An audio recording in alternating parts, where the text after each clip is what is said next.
cloud or otherwise, really becomes a part of the area. But again, it's day one, and we'll see what happens. And I think we can all agree that more emphasis on open software that's accessible to everyone and collaboration between the best minds in technology is all a good thing. So when we're talking about what actually is the CD Foundation, what is at its core? And a lot has been discussed at Tecton. I know there were several slides on it in the keynotes today.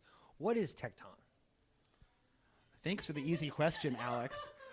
No, so I'm going to probably want to defer to other people on the technical details. My understanding is that we had the Kubernetes project. Obviously, there's a serverless project that was started by Google called Knative. Originally, the K was silent, by the way. I don't know if you know this piece of trivia. You heard this? Yeah. I can't do it. Originally, yeah. So Knative is I believe is the proper thing, just like kubectl. There's a right way to say Kubernetes. Don't at me. No, so with Knative, there's a build system that's part of that, and Tecton, as my understanding, is the build system that kind of was developed there. And so it's intended to be part of this kind of serverless in-cluster build system. And I think it's going to be really cool. Have the core maintainers been selected, or what will be the process for that? I don't know, to be honest. That's fine. I don't know. No, it's early in the game. I'm sure you can find out at cd.foundation. Yeah. You can read all about it. I just asked Or these on questions. GitHub. I just asked these questions because, as we know, these open source projects take a long time to develop, and there are, and there definitely overlaps, kind of, with what does it mean by cloud native, and those are actually an issue that came up this morning with Matt Klein. Remember, Matt was talking about how there is this kind of end user confusion anyway because they have such a selection of tools. If you just think about service mesh alone, for example, right, or continuous delivery, or or even registries, right? You name it, right? There's like this endless selection. It's an interesting point. I think developers love their tools, and I remember back in 2015 when we started the Cloud Native Computing Foundation. Donating. When I was at Google at the time, donating Kubernetes into the environment with our hope that other projects would join, and we were obviously very happy that many other, I think 32 projects, if I'm not mistaken, projects in the CNCF, and we watched that happen. But we didn't predict at the time. We didn't choose which projects. We didn't know. We had a sense of which pieces would make sense. We gave guidance to the community about where we thought it would be valuable, and it's evolved, I would say, organically over time. But the enthusiasm to be part of this movement in Cloud Native, and I hope the same kind of enthusiasm we'll see in continuous delivery, is important. From a macro view, right, we were talking about this actually before the thing started, but there's definitely, it feels, a consolidation phase going on in technology right now. There's plenty of evidence to it. And there was an expansionary phase before this, and I think this is where this proliferation of technologies and tools for computing, a lot of that stuff was developed inside of the biggest tech companies in the world, Facebook and Google and AWS and others, and it became productized into these open source projects as people left and formed their own things. Now what we're seeing happen is those technologies are maturing, that there's becoming consensus around what types and projects are really taking the center stage. I think we're going to see more of this consolidation continue, and that's both projects coming together and finding solutions, and also the more dramatic M&A activity that we're seeing in the market. I think that makes a lot of sense. This whole, on a macro level, things are changing and changing fast. I mean, the news yesterday around Elasticsearch is interesting from AWS, and then F5, acquiring Nginx is like a lot of consolidation. But it's also interesting because the clouds are at the center of every story, for sure. But my gut feel is that the end is not going to look exactly like the beginning, where yes, there'll be a lot of absorption back into the clouds, but there's also some things are just new. For example, the clouds used to always have their proprietary offerings, right? But then open source started winning, so then they were like, okay, managed Kafka, okay, manage this. So clouds are very powerful, but open source is super powerful too, and that's something I think has been part of this story of change, which will alter the ecosystem from what it was when we started. You want me to? Well, just to touch on that a little bit. I agree that what we hear from customers, I mean, this is where my North Star is looking at the enterprise customers that we see.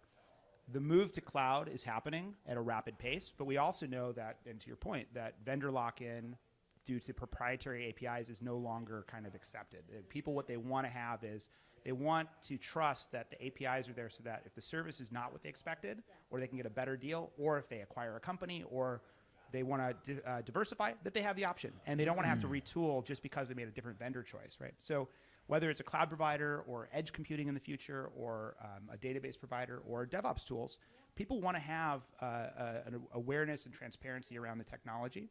And they want to have that freedom of choice. What we at JFrog, we call it universal principle. We want our technology to be universal so that we're not mandating or too opinionated about language or stack or runtime that people are using. They can kind of do it, whatever way makes the most sense. Yeah, I actually agree with you. And that's what we've seen with the GitLab user base, right? All the enterprises we talk to, there's that desire to feel, to know that you have options, that you're not in some profiteering situation. And that makes total sense. And what I wanted to do was test that story outside of our ecosystem. And so I was at GrafanaCon and I was actually moderating a panel on licensing and the cloud providers. This is the top story, I feel like, these days. And I asked the audience that in this world of consolidation, you are going out there using the open source libraries. You're making that choice. Why are you doing it? And exactly that. And this is an audience I'd never spoken to before. So I think this is a pretty universal story. And ultimately, the customer is king, so I'm pretty happy with the way things are turning out. So What else, Alex? I was just going to ask you about, F5 and, buying Nginx and like that layer of the consolidation. But then in comparison to that, we then see, this fork, right? Essentially what Steve O'Grady's calling the news from AWS about an open distro for Elasticsearch. And so how do you make sense of those two forces there?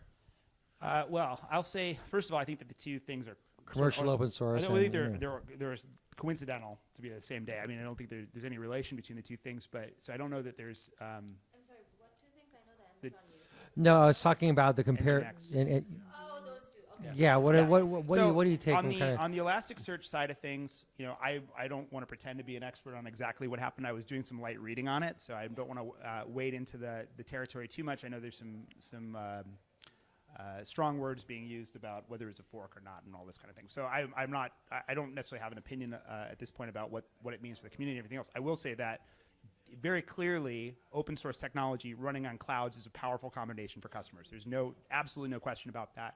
And the different modes by which that's done are I think, it's still kind of open to debate what the final state of that looks like. Yeah. On the consolidation, I think this, again, there were two acquisition announcements yesterday. Mellanox with NVIDIA, and then Nginx with F5. But the consolidation, I think, is, again, it's a macroeconomic thing that's happening. We're seeing more and more of this technology consolidating together for a variety of reasons, but the economies of scale, the global distribution, the shortage of technology talent, all these things are kind of playing together, I think, to make this growth happen. And I really hope that it's sustainable, that we don't see too many deals happen that eradicate good, vibrant companies, that we see stuff that's being done for the right reason. That's what I hope, anyway. Right. Yeah. Well, good. And by the way, isn't it the 5-year anniversary of the new stack? It is. Yes, Yeah, it is this year. Congratulations, Yeah, thank you. Alex. Thank you I remember very much. we were talking about this before, but I remember our first interview together many years ago Yes. in Seattle. So. Yes. Mine too, with these guys. Yeah, it was KubeCon. For me, was it like 3 years? 16. Yeah, 16. Yes. Yeah. Fond memory. And then it was 14, I think. 2014, baby. Yeah. Exactly. Yeah. It was the old stack back then, It if I'm was not the whole- mistaken. yeah. Well, good. Well, thanks.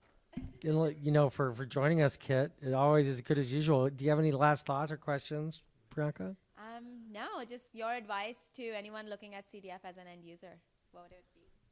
My advice is the CI/CD space is an important journey, and you should look at all the options. I think there's a lot of great tools out there and a lot of great companies, a lot of stuff in open source, a lot of proprietary tools. There's a lot of options, and use your So it's use as your judgment. complicated as usual.